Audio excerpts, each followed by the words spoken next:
Kapag tayo ay nagsisimba, binibigyan ba natin ng importance ang pakikinig sa salita ng Diyos?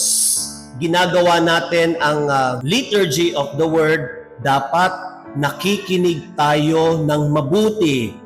Kasi every part of the Mass is very important. Pag tayo'y natuto at naunawaan natin ang salita ng Diyos, that is the time na tayo ay nag-grow dapat sa ating buhay, pananampalataya. Kapag hinahayaan nating manahan ang salita ng Diyos sa ating puso, mararanasan nating ang tinatawag na serenity of life.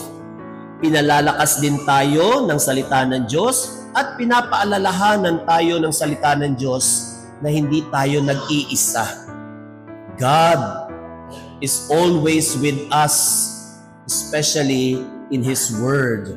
Jesus is always with us, especially in His Gospel. Habang lalo tayong nananatili sa piling ng ating Panginoon sa pamagitan ng ating panalangin, natutulungan niya tayong magmahal ng katulad niya, magpatawad ng katulad niya, maglingkod ng katulad niya, at ang kanyang tinig ang magpapatahimik sa ating mga pangamba, sa ating mga takot, at nagbibigay sa atin ng pag-asa at umaakay sa atin sa landas ng tunay na kagalakan at buhay na walang hanggan.